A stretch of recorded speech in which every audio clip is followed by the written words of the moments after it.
have quite a few things to do, but I'm about to get out of here. Where there was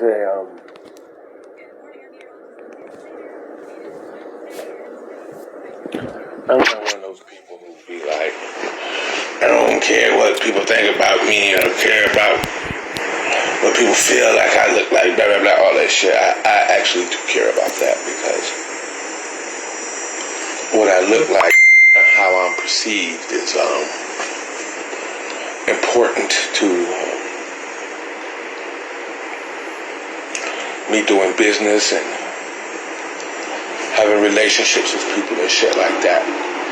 It's extremely important the way I'm perceived, the way I present myself, my packaging and shit. And it's important to me, and it's important, I feel it's important for other black people because,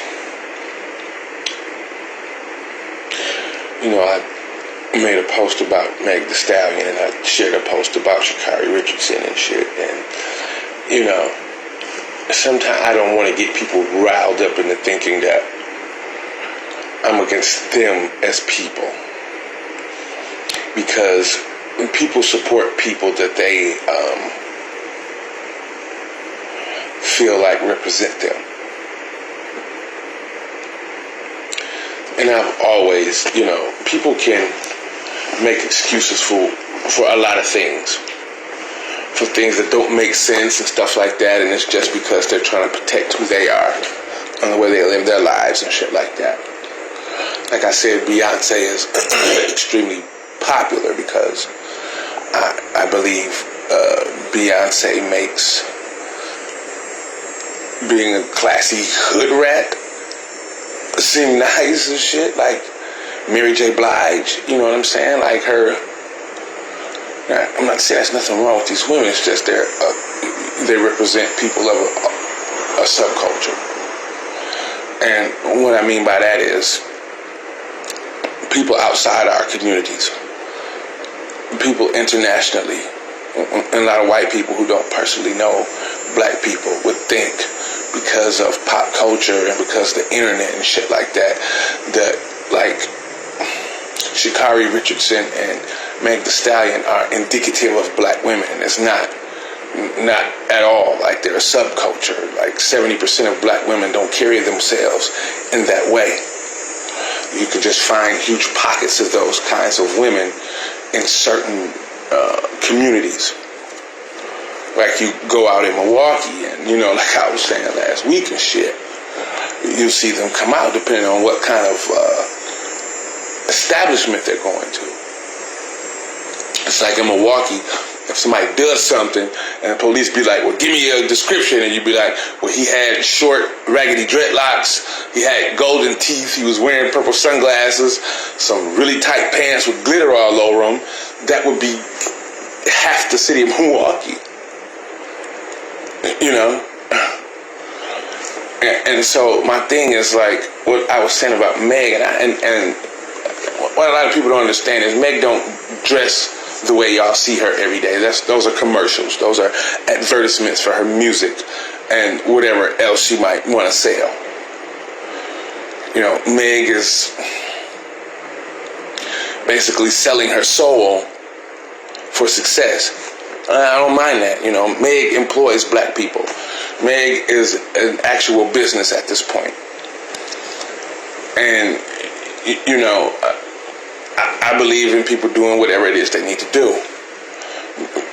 A motherfucker's problem isn't necessarily with Meg, it's with the establishment of entertainment, because, you know, the only person in the last 20 years in rap that you could look at what was the yang to that ying were all these successful women rappers who influence young women and do things that aren't very ladylike. We all think she's crazy now, Lauryn Hill, because the establishment make her seem crazy because she's the yin to that. She's the anti Meg Thee Stallion and Nicki Minaj and shit. There was only one on that stage, and she was only on that stage because of Wyclef and the Fugees. Now she's gone, there's no yin to that yang.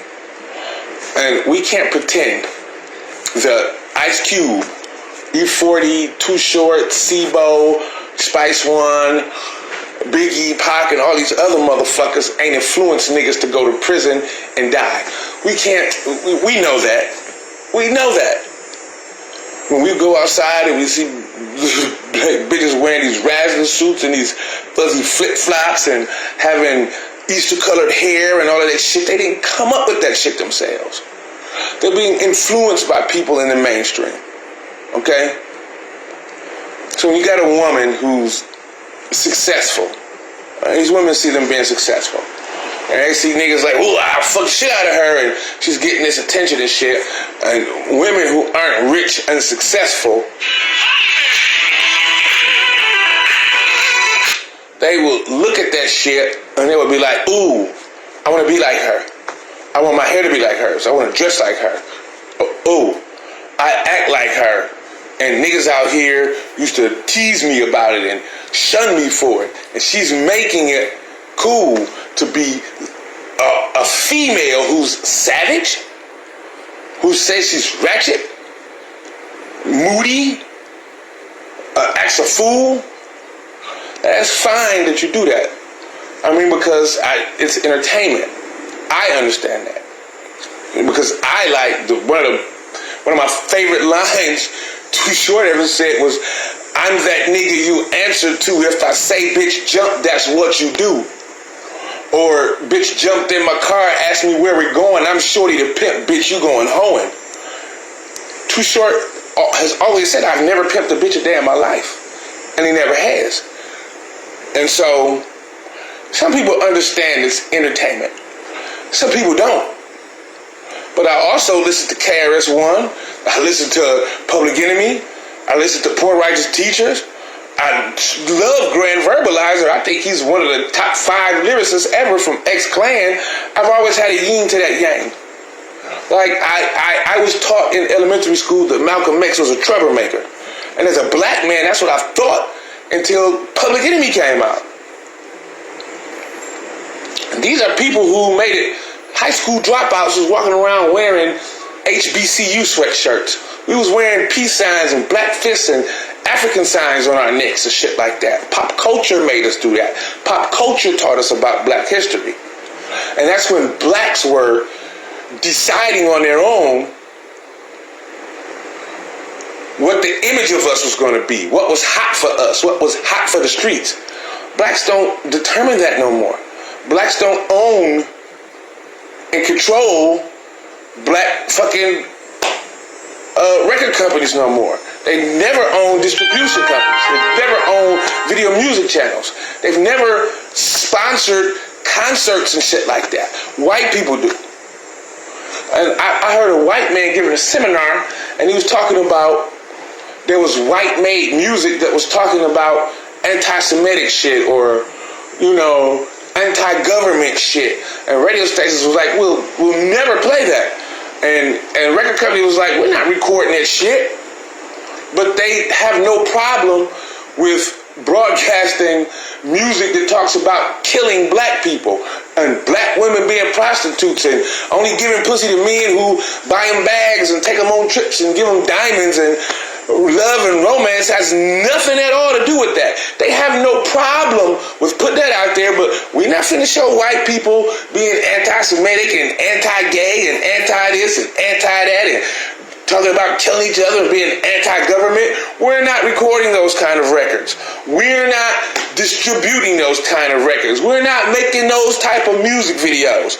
But if niggas want to get out there and talk about killing each other and poisoning their communities and raping women and women talking about all this nasty, hypersexual, stupid shit and selling coochie, we've got no issue with that. So that's mainstream. That's a subculture. Now that gets women who, like Meg Thee Stallion has a 2-story fucking walk-in closet. She can dress like a square all year long and put on that bullshit with her ass and titties and pussy hanging out just to take the pictures that y'all see of her. Just to go perform of her. She ain't wearing that shit regularly. No fucking celebrities y'all know is wearing none of this shit regularly when y'all see them wearing in these professional pictures. They don't walk around like that.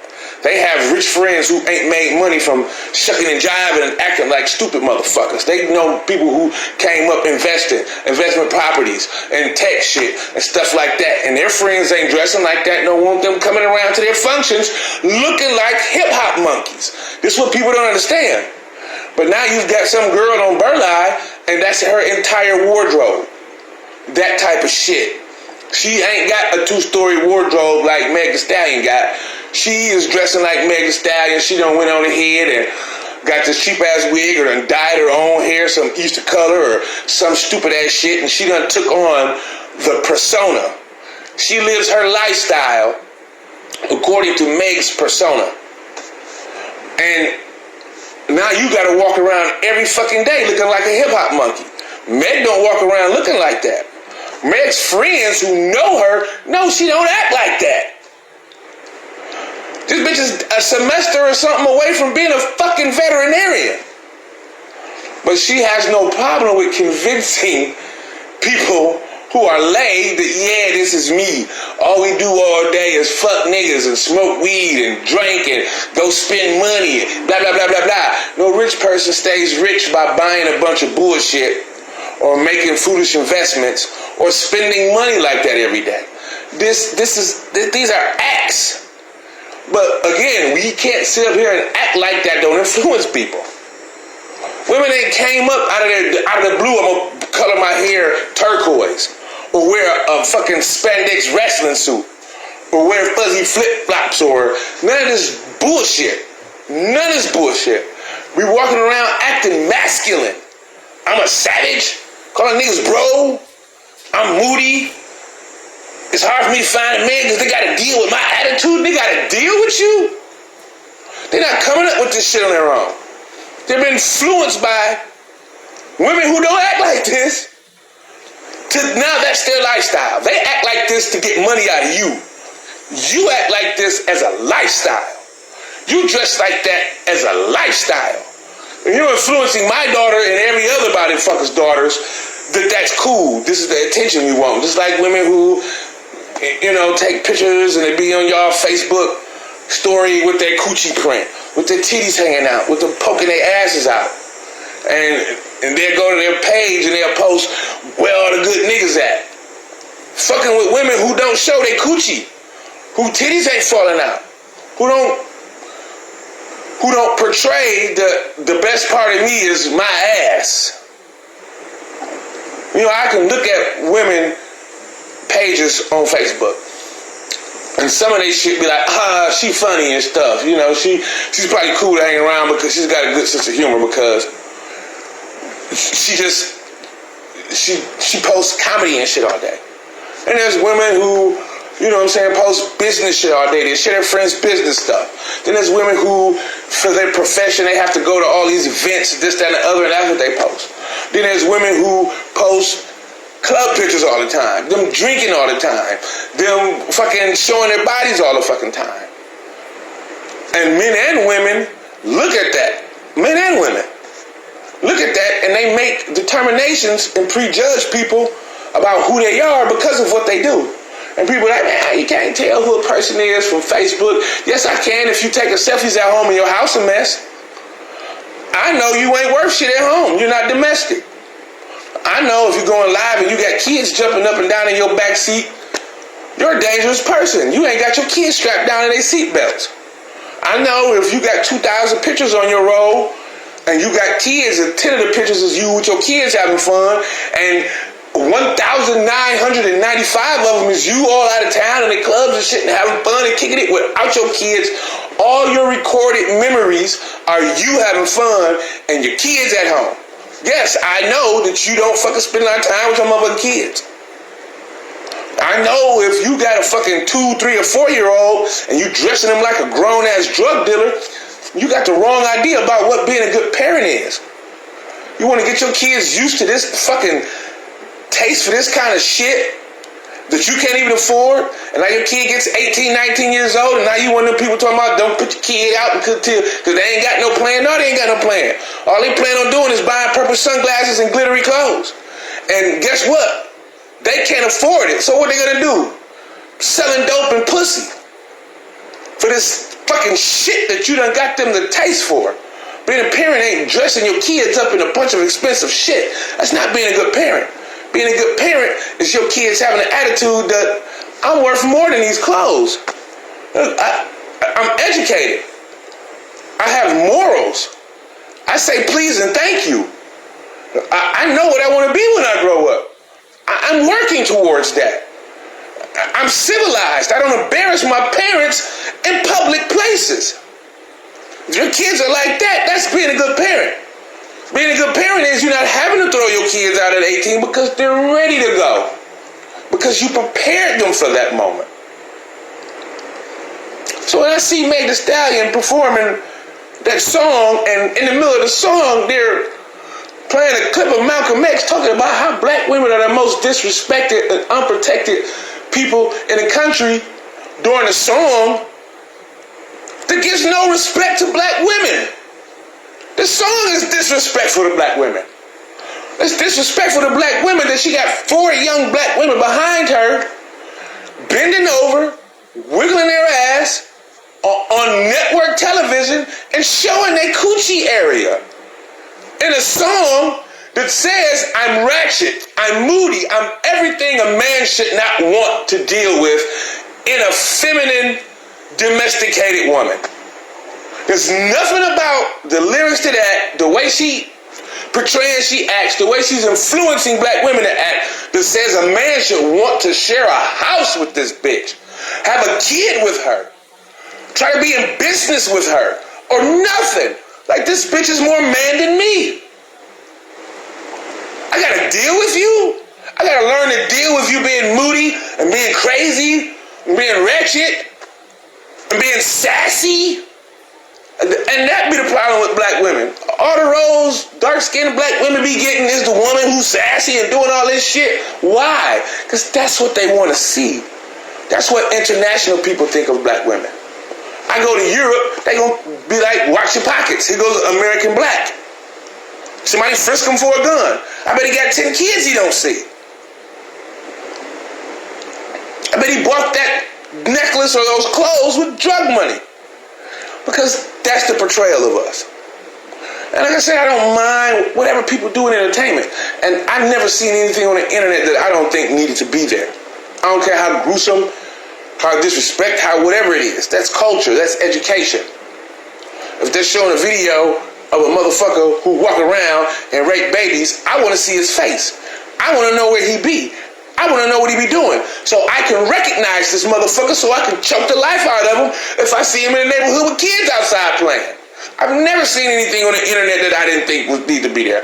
I've never seen someone say something on the internet that I didn't think needed to be there. People want to control the internet. That's like controlling what you put in a textbook. No. I don't dismiss people for their views. I need to know there's people out there who think like you. I need to know there's people out there who act like you. That's culture. That's so I'm not living in a bubble where I don't know nothing except what's in Milwaukee. But we need a yin and a yang to that shit. People need to understand, like, that shit where people walk out the house every day looking like they're going to the BET Hip Hop Awards. That's a subculture. That's not indicative of black culture. Don't call what Meg is doing black culture. Don't call what the Migos are doing as black culture. That's not black people. That's a subculture. That's a small percentage of black people. Not all black people want to live in neighborhoods with murals up against trees and shit and liquor bottles and soggy bears. Not all black people want to live in a motherfucking $100,000 house down the street from a building with graffiti on it. Even though niggas call it art. No, I don't want to live on Electric Boogaloo. I don't want to live on Beach Street. That's not the way I want to live. That's not where I want to live at. That's not indicative of black people. We need more people that's indicative of black people so we can change our image in this country and around the world. Because our kids have to compete with other people for jobs, for education, for a lot of shit, for business. And this subculture shit just don't fly. Because it only flies with one demographic of people in this country. And that's people who look like them. So if you want to represent, like Sha'Carri Richardson's representing Nike. And she keeps with this ratchet shit. She keeps with the ratchet talking, this, that, and the other. And now she's not winning. And now she still has this attitude. She's around yes people, and she don't need that shit. None of us need yes people. None of us do. We need people to say to some of these women, girl, you look a mess. Girl, why you doing that? You look like a hoe. Girl, you acting like a hoe. Girl, that's you acting like a man. Nigga, pull your pants up. Fam, you too young to be augmenting yourself like this when you got tattoos all over your face and shit. Don't you ever want a job? How you gonna live after you turn 66? Nigga, this beef you got with dude that you want to go kill him and everybody standing around him ain't worth it. You need people to tell you, look, you not on the street no more. You're representing a company who expects you to act a certain way, to speak a certain way. It's like when Jordan was like, Republicans wear shoes too. People thought, oh, that's terrible. Oh, that big as a coon. Now look at him. No current active athlete apparel in any kind of way makes more money than the Jordan brand. Colleges wear Jordan brand uniforms in basketball and football. NBA teams wear Jordan brand uniforms. He did the right fucking thing. I'm gonna stay neutral for now while I'm building my fucking empire, and after that, yeah, then when I'm solidified, I can say anything I want. It's like police officers. You got police officers that's your Facebook friends. There's only certain shit they can say, only certain posts they can comment on, or like, or show through live videos. But once they retire, they go ham, they go ape shit, they got their pension. Now they can do what they fucking want.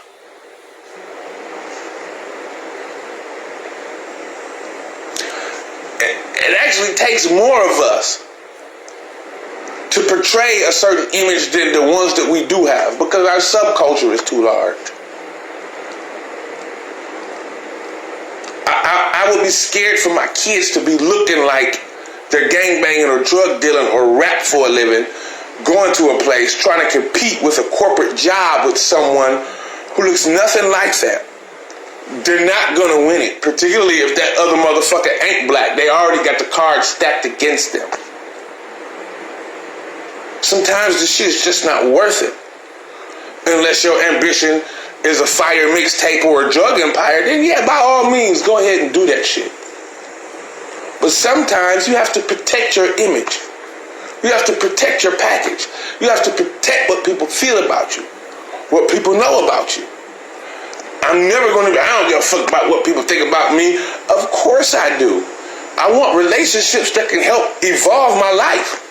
I want business relationships that can further my fucking earning potential. I have to care about what I look like, how I'm perceived. Motherfucker gotta be smarter about shit, yo. I don't want to get vaccinated because I want my personal freedom. I don't want to wear a mask because of my personal freedom. Well, what about my family's freedom?